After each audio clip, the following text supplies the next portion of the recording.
ஒரு பொண்ணு அவங்க அண்ணன் கொடுக்குற பாலை வாங்கி குடிக்கலான்னு போகிறா. அப்பன்னு பார்த்து சிஸ்டம் ஒரு அலாட் காட்டுது, அந்த பாலை வாங்கி குடிக்காது, அப்படி வாங்கி குடிச்சேன்னா உன்னோட ஆன்சர்ஸ் எல்லாமே இன்னொரு பொண்ணுக்கு தெளிவாக தெரிய ஆரம்பிக்கும் அப்படின்னு ஒரு அலாட் காட்டுது. அது மட்டும் இல்லாமல் ஒரு 7 நாள் கழிச்சு அவன் மென்டல் ஆயிடுவா அப்படிங்கிற அலாட்டையுமே காட்டுது. அவளால் இது எதுவுமே நம்ப முடியல.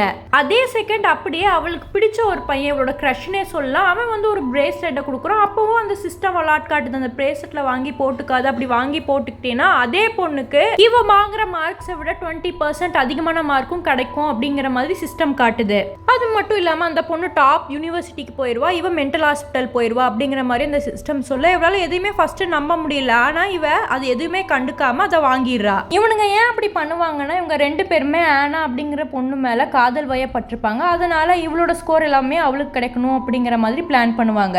இதெல்லாம் தெரிஞ்சதுனால இவ என்ன பண்ணுவானா, அது 2த்தையும் வாங்கி இவளோட புள்ளி கிட்ட அது 2த்தையுமே கொடுத்து விட்டுருவா. ஏன்னா அந்த புள்ளி வந்து ஒழுங்காவே படிக்க மாட்டாங்கிற விஷயம் தெரியும். அதனால பிளான் பண்ணி அவ மாத்தி விட்டுருவா. இது எல்லாத்தையும் நினைச்சு யோசிச்சுட்டு இருப்பா. அடுத்த நாள் அந்த எக்ஸாமுமே ஸ்டார்ட் ஆகும். இவ்வளவு ஜாலியா எக்ஸாம் எழுத ஆரம்பிச்சிருவா. அந்த ஆனா வந்து மெதப்பிலேயே இருப்பா, எப்படியோ நம்ம நல்ல மார்க் தான் எடுப்போம் அப்படின்னு. அந்த புள்ளி வந்து இஷ்டத்துக்கு ஆன்சர் எழுதி விட்டுருக்கா. அது தெரியாத இந்த ஆனா வந்துட்டு கண்டிப்பா நான் தான் டாப்ல வரப்போறேன், நான் அது மட்டும் இல்லாம இந்த உலகத்திலே பெரிய காலேஜ்னா ஹார்ட்வர்ட்லயும் சேர்ந்துக்க போறேன் அப்படிங்கிற மாதிரி ரொம்ப பெனாத்திட்டு இருப்பா. நம்ம ஹீரோயின் வெளியில் நிற்கும் போது அந்த ஆனா வந்து நான் தான் இதுல கண்டிப்பா டாப்ல வர போறேன் அப்படின்னு ரொம்ப சீன் போட, அதுக்கு நம்ம ஹீரோயின் இருந்துட்டு சரி எக்ஸாம் ரிசல்ட் வரப்போதில்ல நம்ம பார்த்துக்கலாம் அப்படின்ட்டு அவ பாட்டுக்கு போயிடுவா. ஆனால் அதை பார்த்து இவளோட பாய் ஃப்ரெண்டுக்கும் அண்ணனுக்கும் பிடிக்காம போயிடும். அதனால நம்ம ஹீரோயினை கடுப்பேற்றணுங்கிறதுக்காகவே அவங்க 2 பேருமே அவளோட வெற்றியை கொண்டாடுற விதமாக ஒரு பெரிய பார்ட்டி நடத்தணும் அப்படின்னு பேசிக்குவாங்க. ஆனால் நம்ம ஹீரோயின் அதெல்லாம் கண்டுக்காம அவ பாட்டுக்கு வந்துடுவா. அப்போன்னு அவளுக்கு ப்ரொஃபஸர் கிட்ட இருந்து கால் வரும், அந்த மாதிரி நீ தான் இந்த யூனிவர்சிட்டியிலே ஃபர்ஸ்ட் வந்திருக்க, அதனால உனக்கு ஒரு பாராட்டு விழா மாதிரி வைக்கலான்னு இருக்கும் அப்படின்னு சொல்லி காலை கட் பண்ணுவார். நம்ம ஹீரோயினும் சந்தோஷமா கட் பண்ணுவா. உடனே இன்னொரு கால் வரும். பார்த்தா அந்த எஜுகேஷனல் மினிஸ்டர் தான் கால் பண்ணியிருப்பாரு. இந்த மாதிரி ஆனா நடத்துகிற பார்ட்டிக்கு இவளையும் கூப்பிடுவாரு. ஏன்னா அங்கே இவ தான் ஸ்பான்சராகவும் போகிறா. அது மட்டும் இல்லாமல் அந்த பாராட்டு விழாவும் இவளுக்காக தான் நடக்க போகுது அப்படிங்கிற மாதிரி இன்ஃபர்மேஷன் வரும். இவளுக்கு என்னதான் போக விருப்பம் இல்லைனாலும் ஆனாவோட மூஞ்சியை உடைக்கணுங்கிறதுக்காகவே போறா.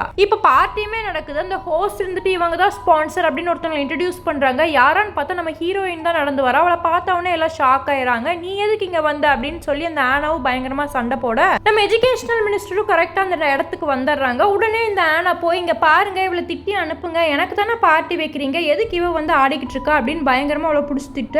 உடனே கோவம் அடைஞ்ச அந்த எஜுகேஷனல் மினிஸ்டரும் இந்த பார்ட்டியை அந்த பொண்ணுக்காக தான் வைக்கிறோம், நீ என்ன நடுவில் வந்து பேசிக்கிட்டு இருக்க, அவ தான் டாப் ஸ்டூடெண்ட் இருக்கிற மாதிரி சொல்றாரு.